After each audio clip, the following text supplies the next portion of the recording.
What's good, you guys? We are back with another video.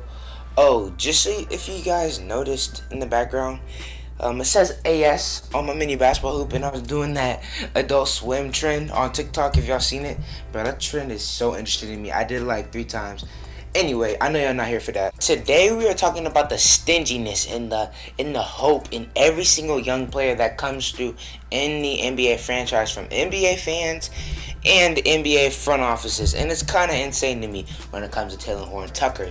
Even players like, I remember when we traded Dennis Smith Jr., people were like, I don't know, like, bro, although Kristaps Porzingis has been pretty bad, like, the stinginess and all the hope that every young player gets coming into their NBA career is insane.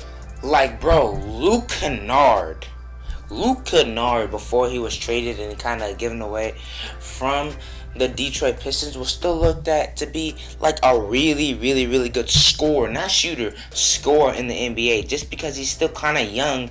And bro, if you're homegrown and you were drafted there, they'll give you all, like, you have potential until you like 28. I swear you do, bro. I swear. Like, I remember like people talking about, yeah, man, Luke Kennard getting in the right situation, da da da da da.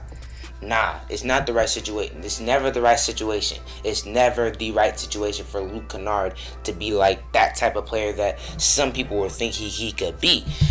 He's a decent shooter now, and the thing about these players is most of them that have all this potential and have all this hope from their homegrown teams usually go to a contending team or a better team and becomes a decent role player. Aaron Gordon, Luke Kennard, even Bruce Brown. I don't think Bruce Brown had as much fans and as much hope as Luke Kennard did, but still, Bruce Brown, all these young players from bad teams go to good teams and become decent role players. But the newest subject on this situation is this man, Talen Horton-Tucker. And boy, oh boy, after that 30-point performance in the preseason, he became like to NBA fans at points, and it seems like to the front office, he became like almost this untouchable piece. And when you're the Los Angeles Lakers and you have LeBron James, Talen Horton-Tucker, a second-round player that had, I think, 2 30-point games in the preseason, can't be untouchable. And they didn't want to give up Kyle. They didn't want to give away Kyle Lowry for Talen Horton-Tucker and Dennis Schroeder and a couple other pieces. And sure, maybe it was because of Dennis Schroeder, but I heard that I saw on Twitter like a couple like some people that are pretty plugged in said that Talen Horton-Tucker was a big reason why they didn't pull the trigger. And that is insane, bro. Like potential is not always the biggest thing, especially a LeBron team. We talking about potential. Now LeBron is 36. We talking about now, bro. Now. And Kyle Lowry would have made stuff so much better. And it's so funny because people are like, boy, in 2-3 years, man, Talen Horton-Tucker could score 20 points per game. And that's like the thing that goes on in every NBA fan's head about all their young players. Like, and it's kind of like they kind of think about it like 2K. Like, all young players in 2K in 3 or 4 years, if you don't have the player progression lower, they're gonna turn into an 80 overall and probably average 15 points. Like, bro, I was doing one the other day, and Skylar Mays turned into a 20-point scorer at 82 overall.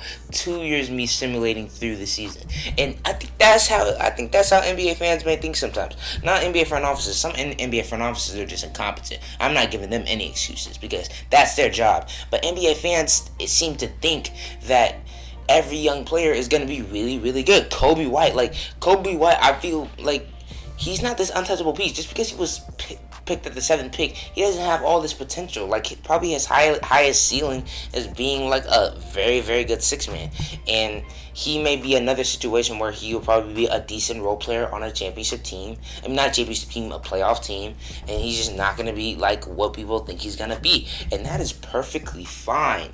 But people thinking that all these players are going to be great, it's just not. It's not tolerable. It's not gonna happen, bro. It's just not gonna happen. So people have to get that out of their minds, and I feel their expectations will go down if that happens. And it's the same thing with the love of NBA draft picks. to be honest with you, there's gonna be like even in out the best drafts, like the 2018 NBA draft, they had two stars. Now they probably have four really really good players that can be all stars in Aiton, Shea, MPJ, and maybe Colin Sexton. And then the two stars are obviously Trae Young and Luka. Those are six players.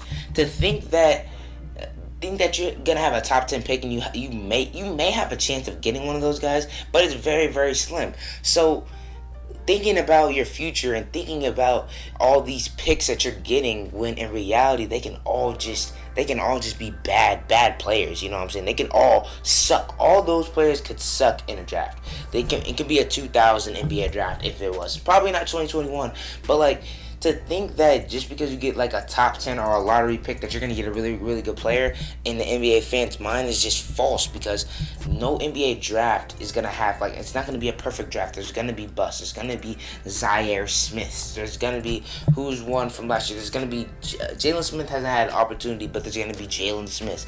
And even in the more deeper classes like 2018, like it's even if you get a good player, it's most likely going to be a decent role player.